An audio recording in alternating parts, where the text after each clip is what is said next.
Welcome back to Murderous Minds Monday, where we go over the most sadistic and evil criminals and murderers of the modern day. I'm sorry I didn't upload last week. As you can kind of hear, I have a cold and it was horrendous last week. So I do apologise for that. But this week is extra special. We are doing 2 parts. We are going over the murders and early life of Ted Bundy and his subsequent arrest and execution. I'm going to split this into 2 parts because otherwise it's going to be way too long and I have so much information to put into this. So today we're going to go over part 1, which is his childhood and his lead up to becoming a criminal and a murderer. So grab your popcorn, we're going to go over part 1, and next week will be part 2, where we talk about the end of Ted Bundy's life. So without further ado, get your snacks ready. Let's jump into part 1 of Ted Bundy. I'm going to address the elephant in the room before I even start this video. My skin. Please don't comment. I know it's bad. I was a bit nervous about filming this video because it does look so bad, but it's fine. We're going to cover it up. By the end of this video, this isn't going to look like this. But anyway, let's get on with this. So Ted Bundy actually said that he didn't have a very eventful childhood. So I don't know if that's true, but we're going to go into that today.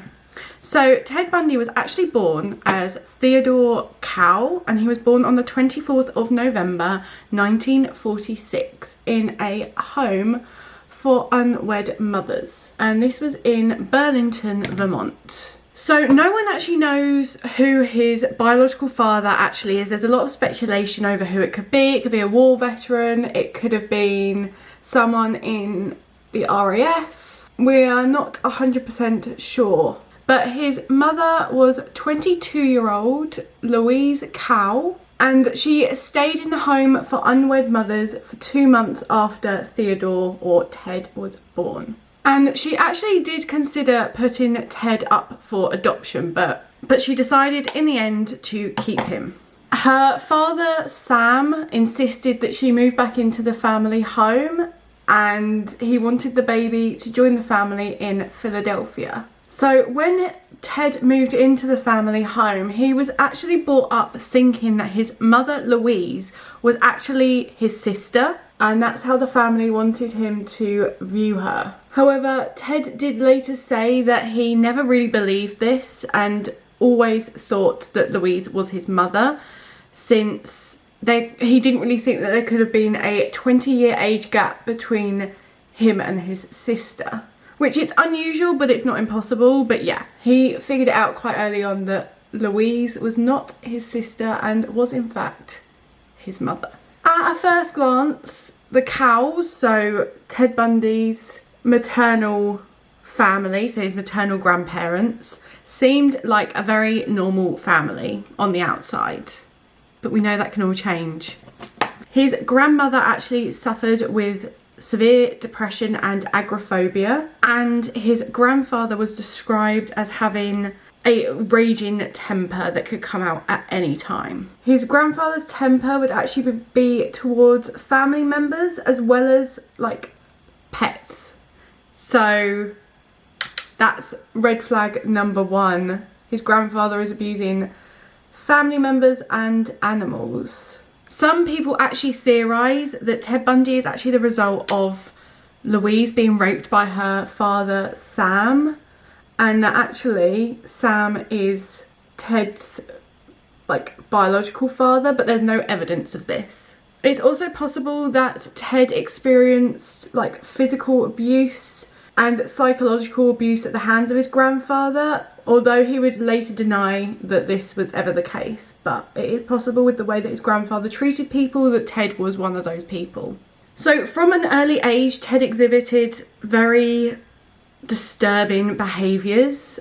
On at least one occasion, his aunt woke up to find that just a toddler Bundy, so about 3 years old at this point, had placed knives near her while she was sleeping, which is so creepy, so creepy. But she also remembered that at the time she was the only person in the family that actually thought this was strange.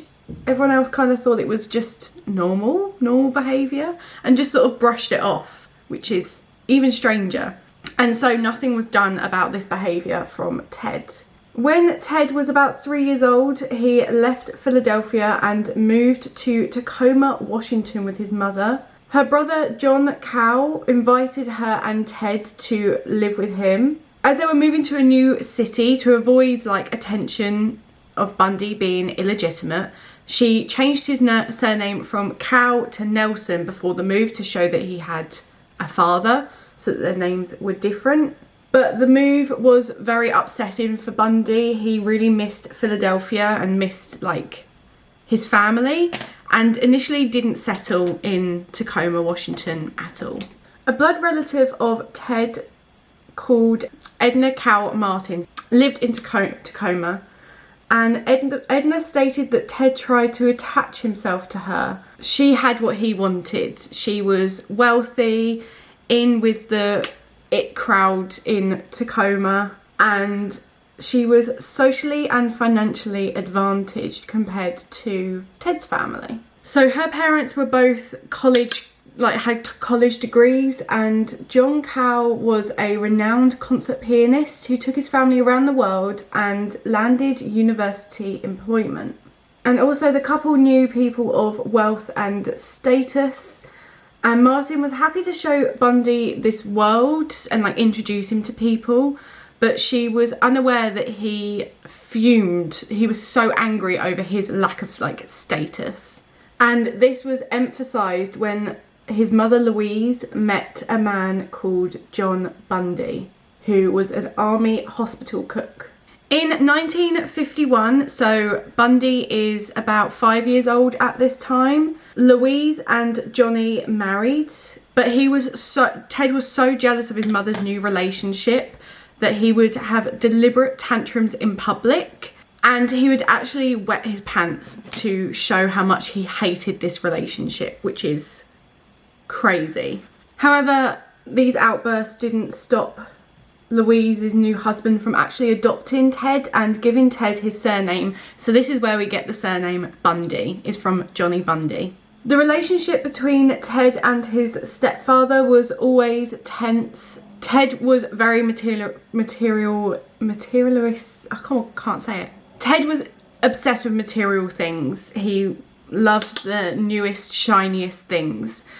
And he always wanted expensive clothes and belongings, but his working class stepfather couldn't provide these for him. Like, he provided him as much as he could, but he couldn't provide Ted everything he wanted. Ted would actually fantasize about being adopted by another family. He would fantasize about the star Roy Rogers and Dale Evans, because he believed that they would give him anything he wanted and that they would be the ones that would be able to spoil him and provide him with everything.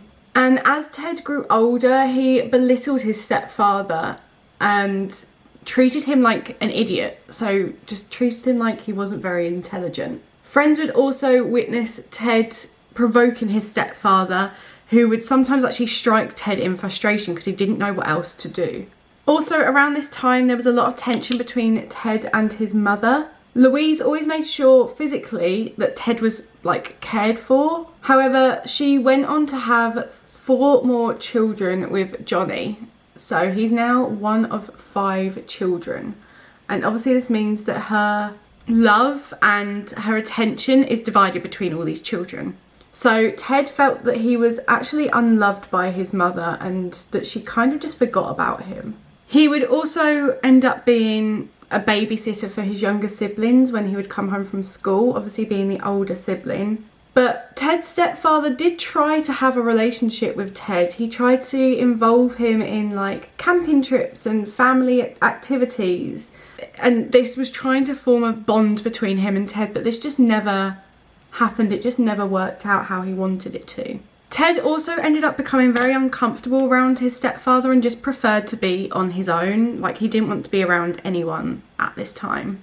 So at this time, Ted didn't know that he was technically illegitimate. He was technically a bastard child until he actually found his birth certificate. One story says that he found his birth certificate as a teenager and saw that the father space was blank and that there was nothing there. Another story is that a preteen Ted was teased by his cousin for being illegitimate, and when Ted objected and like tried to fight against this, his cousin just showed him his birth certificate and showed the blank space. But either story subsequently made Bundy feel like he resented his mother for hiding this from him and for making him a bastard, basically.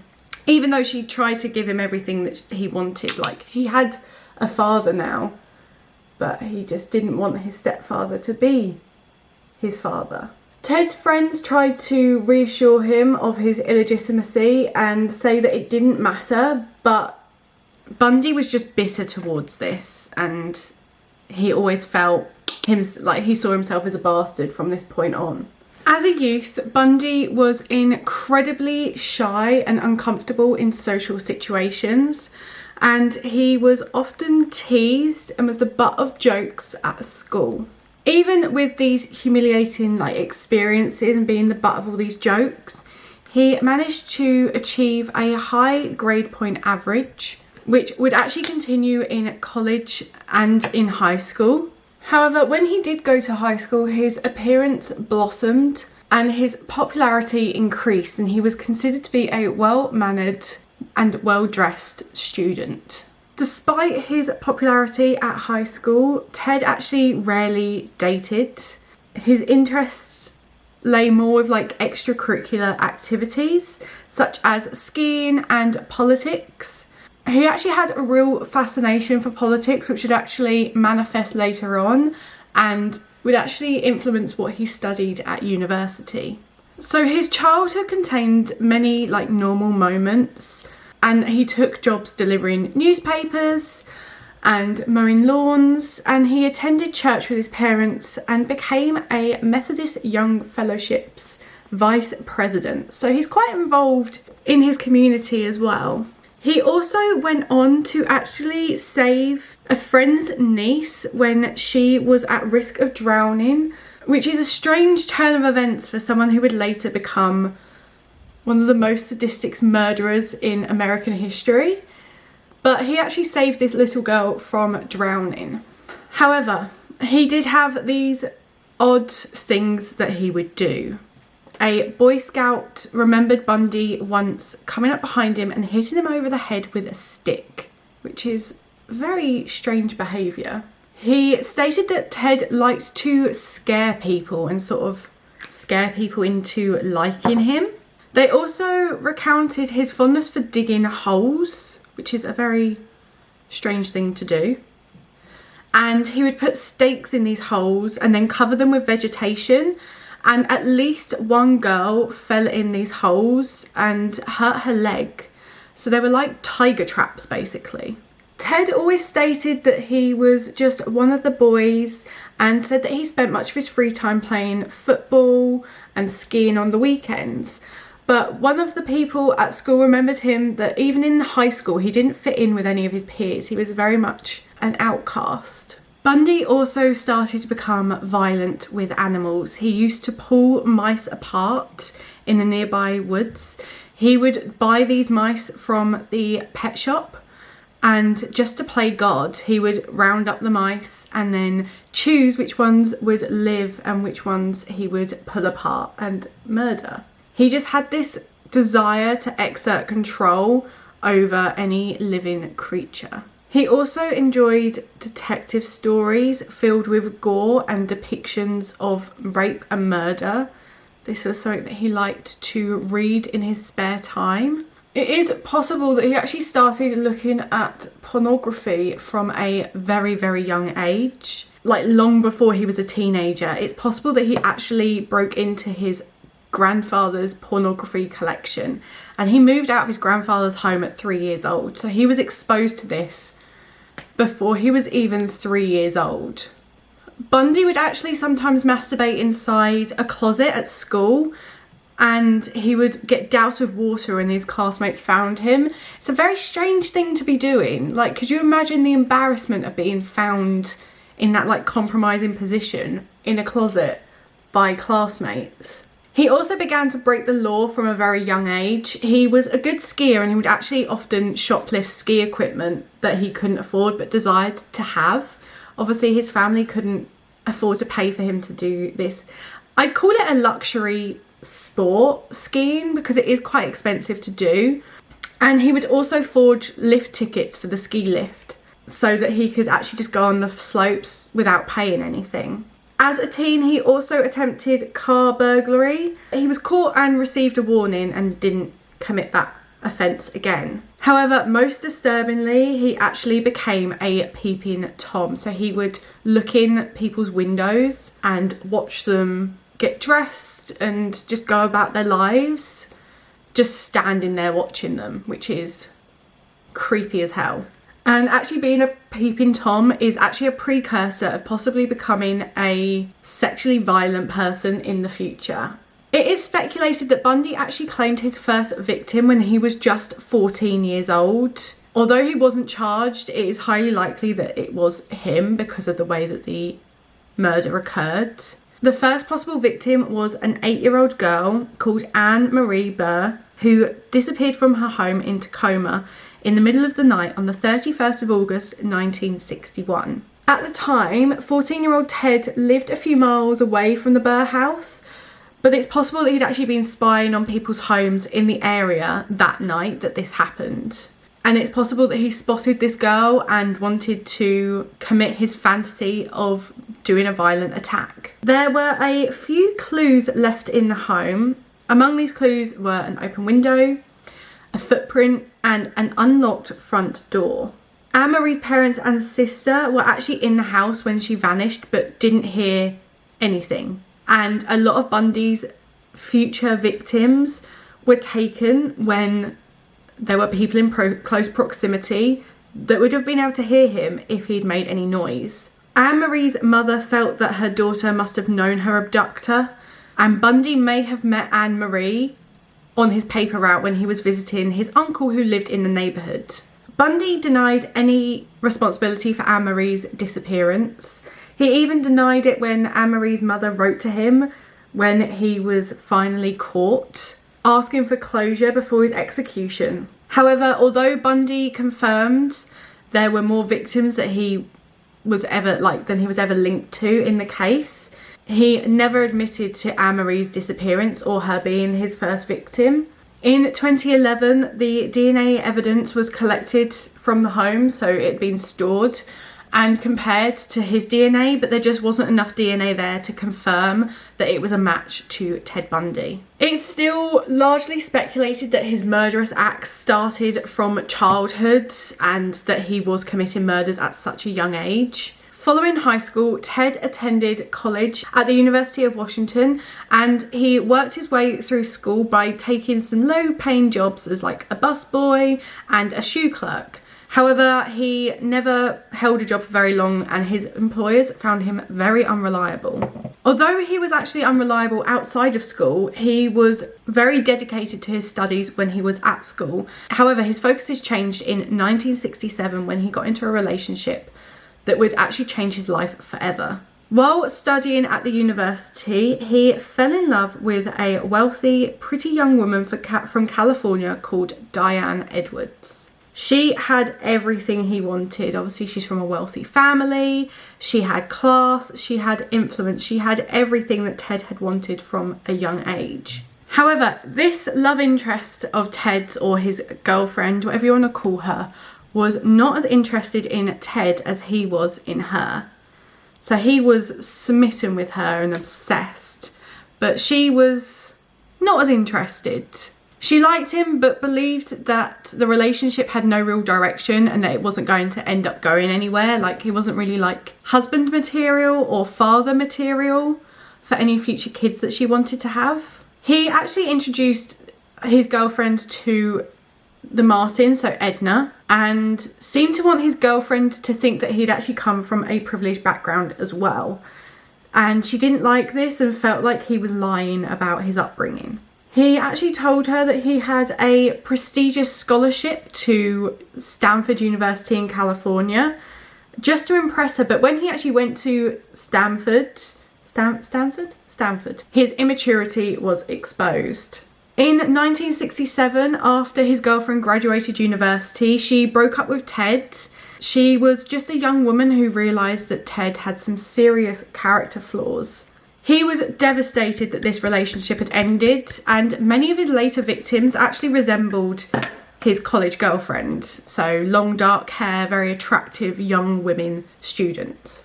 He never recovered from this breakup, and nothing, including school, could actually hold his interest after this. He was just heartbroken about this relationship.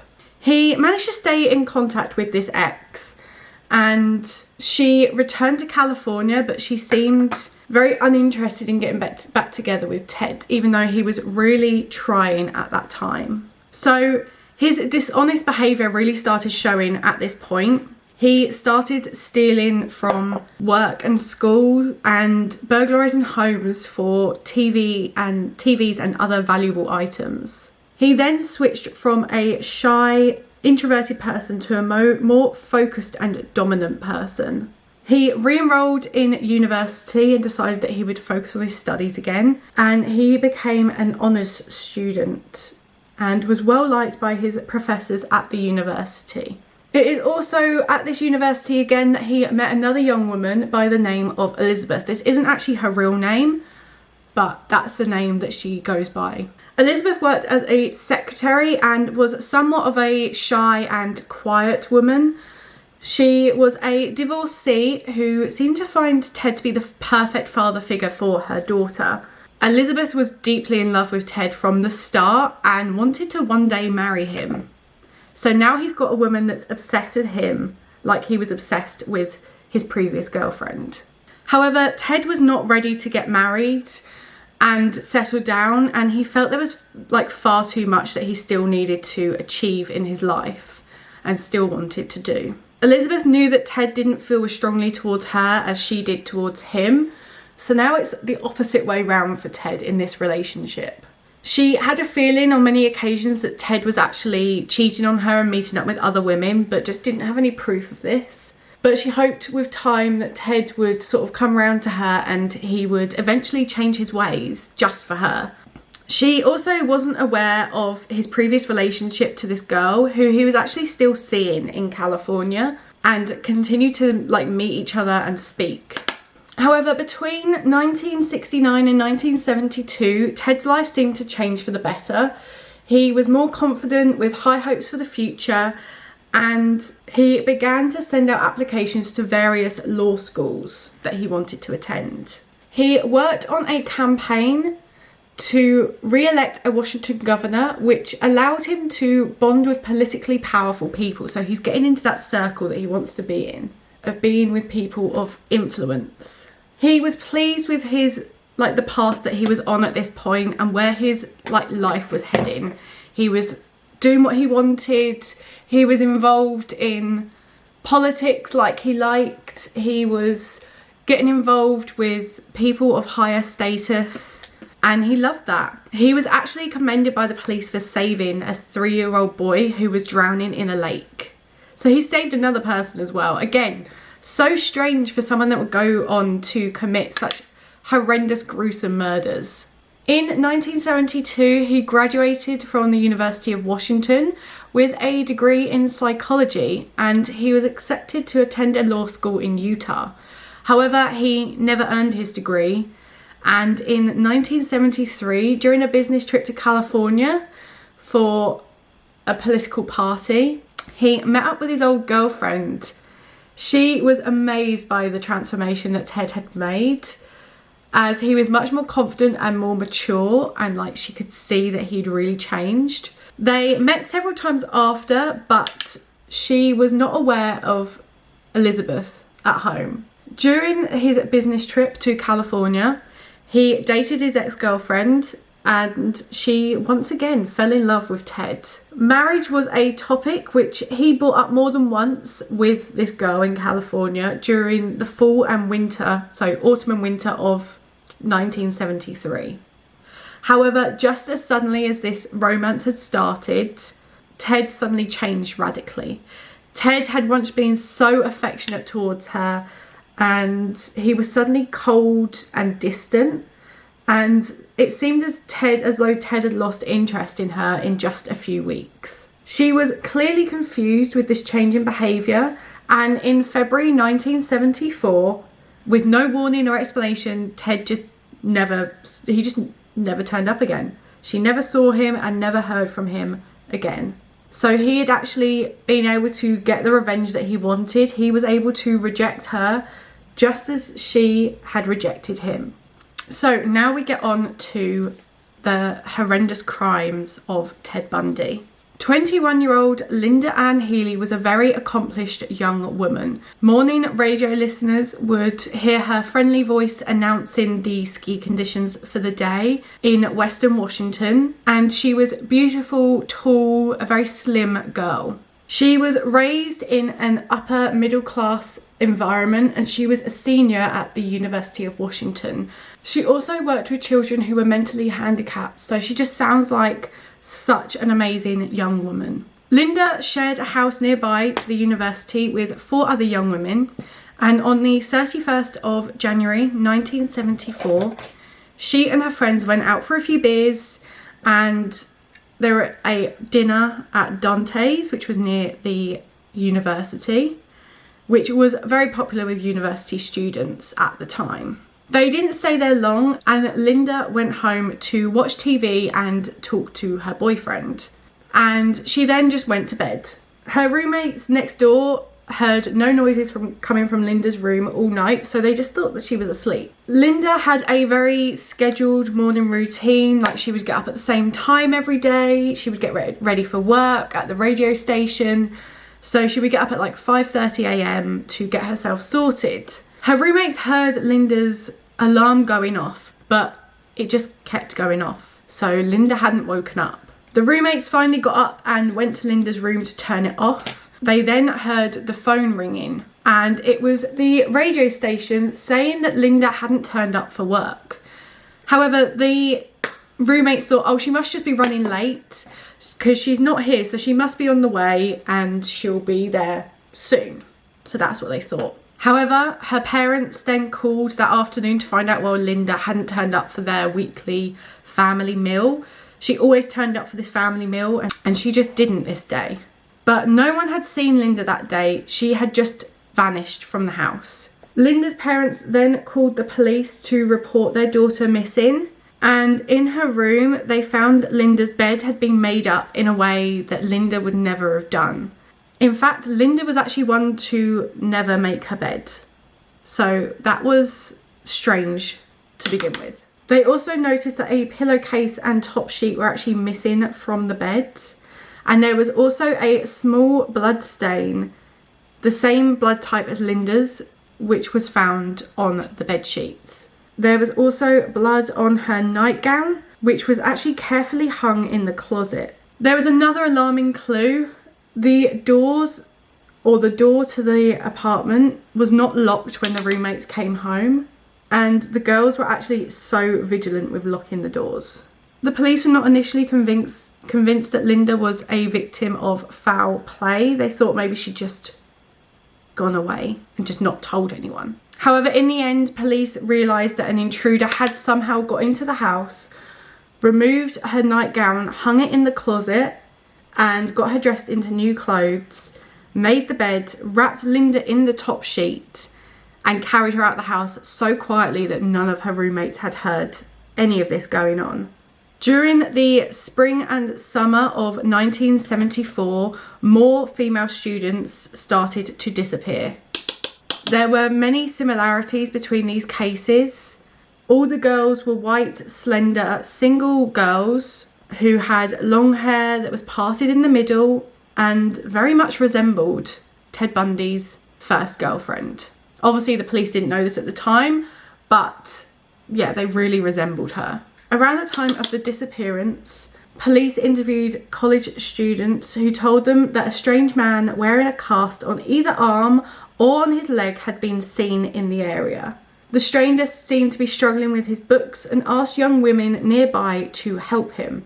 Other eyewitnesses reported a strange man on the campus car park who had a cast and asked women to help him with his car. And this car was a VW Beetle. Around the same area, 2 girls had actually disappeared, and there was a man seen wearing a cast on his arm or his leg. Finally, in August 1974, in Washington Lake Samish State Park, the remains of some of the missing girls were found. 2 bodies were later identified. It was actually impressive that the police were able to identify them at all, as they were only like a few strands of hair. There were 5 thigh bones, a couple of skulls, and a jawbone. The girls who were identified were Janice Ott and Denise Nashland. Sorry, I'm not very good at pronouncing names. The last people to have seen Ott were a couple picnicking nearby, and they remembered a handsome young man approaching a young woman. The couple recalled the conversation that the man had had with the woman, and the man had introduced himself as Ted, so he hadn't even gone by a pseudonym, he'd just used his name. He told her that he was having difficulty loading the boat onto his car because of his arm being in a cast, and he asked Janice for assistance, which she offered. Denise Nashland was spending the afternoon of July 14th with her boyfriend and friends when she walked towards the restroom to go to the toilet and just never returned. A man had seen another man wearing a cast on his arm, and he had approached a couple of young women. The young women were unable to assist Ted. However, Denise was a kind girl who always would help someone in need, and especially someone with a broken arm, but her kindness would cost her her life.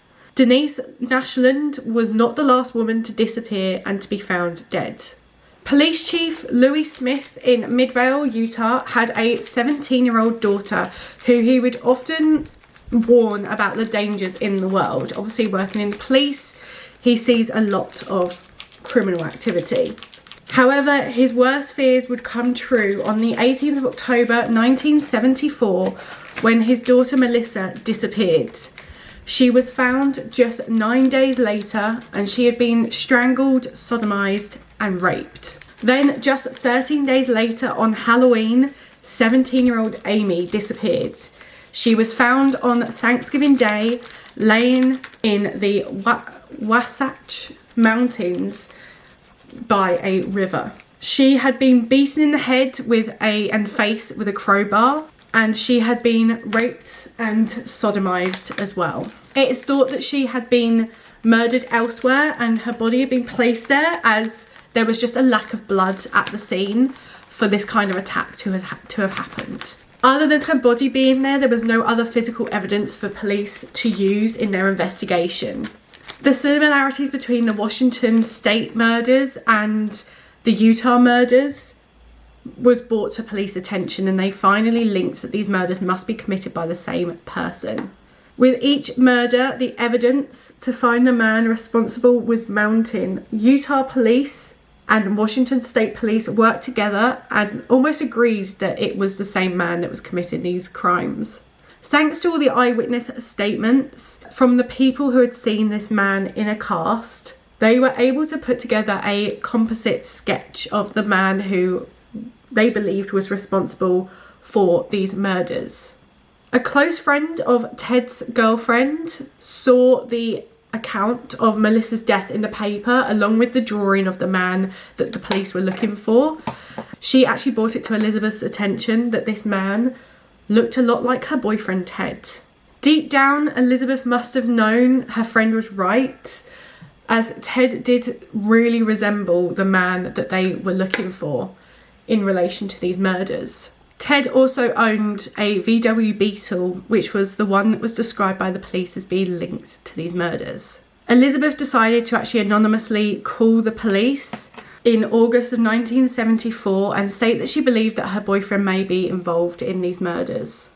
She also provided a recent photo of Ted to the police, which was later shown to the witnesses who had seen the girls with the man. However, the witnesses were not able to confirm that this man was the man that they had seen with the girls before they disappeared. And so police kind of shook off that this could be the man that they were looking for. Like, they didn't even interview him. Like, you've got a girlfriend of the man that might be committing these murders ringing you, and you're not even going to interview him. Just insane. And they forgot about Ted until a few years later. The killer actually continued to dodge the investigators, and they assumed that he was operating in different states to the police, so they were unable to compare his cases. His behaviour became increasingly bold and risky as he approached women. Those women who escaped Bundy would later recognise him and provide police with valuable information. There was a case where he approached a woman in a shopping mall called Carol, and he approached her saying that someone had been trying to break into her car and that she needed to come with him to see whether anything had been stolen. Carol thought that he was a security guard of the mall because he just seemed so in control of the situation. So she followed him to her car, had a look and said, there's nothing missing, there's nothing out of the ordinary. But the security guard, Ted, said, oh, well, you need to come down to the station to make a statement. So if you just get in my car, we can go down to the station and make a statement to the police. She felt a little uneasy about this, but she was like, oh, this is a security guard, he's shown me his badge, so that's fine. I will go down to the police station with him. This won't take any time and it'll be fine. When she got in the car, he then took off in the opposite direction to the police station, which obviously really scared her, as it would with anyone. And he then pulled over in a secluded area, grabbed Carol and tried to put handcuffs on her. She then fell out of the car and he then pushed her up against the car to try and rape her and to get these handcuffs on her. And the fear just terrorized her, but she managed to kick him in the balls and get away. She ran to the road and a couple saw her and she told them what had happened and they drove her to the police station. At the police station, she still had the handcuff on and she was able to describe what had happened. The police returned to the area of the attack a few hours later, but obviously the man had already disappeared by this point. They were able to get his blood type off of Carol's jacket, which was type O, which matched Ted Bundy's blood type. That same evening, a director of a play in Viewpoint High School was approached by a handsome man who asked for assistance in identifying a car in the car park. She said to him, I'm too busy. I don't have time to help you. I'm really sorry. He then approached her again and asked for her assistance again. And something seemed very odd and scary to her. And she just carried on with what she was doing. However, Debbie Kent, who was watching the play with her parents, left to go and pick up her brother from a club that he was attending and told her parents that she would be back to pick them up later from the play. However, she never returned. In fact, she never even made it to her car. When they found her body, they found handcuffs that were also almost an exact match to the ones that were found on Carol. So they've obviously been bought from the same place. On the 12th of January 1975, Karen Campbell and her fiance Raymond Gadolski and his two children took a trip to Colorado. So she was with the children, she wanted to bond with them while her fiance attended a seminar. While relaxing in the lounge, she realised that she'd forgotten her magazine that she was going to read. So she went back up to the room and she told her fiance that she'd been feeling a little bit ill. So when she didn't return, he went upstairs to make sure she was okay. But she was nowhere to be found. He waited a little bit and she never returned. So her fiance reported this to the police and they searched every room in the hotel and found no trace of his fiance. Almost a month after her disappearance, her body was found a few miles away from where she disappeared. And she was nude, lying a short distance from the road. Animals had disturbed her body, so they couldn't distinctively conclude what her cause of death was. However, she had received crushing injuries to her head, which would have been fatal. Like many of the victims in Utah and Washington, Karen had suffered repeated blows to the head with a blunt object, and the blows to her head were so violent that her teeth were actually separated from her gums. There was also evidence that she had been raped, and it's believed that she had been murdered just hours after her disappearance. Other than her body, there was little evidence to collect from the scene. Again, like, there's nothing there. Another body was found 10 miles away from where Naslund and Ott had been discovered, and this body was the body of Brenda Ball, one of the 7 women who had disappeared that summer. And her cause of death was also blunt force trauma to the head. Police continued their search in the Taylor Mountains where the bodies had been found, and it would only be a couple of days when they discovered another body.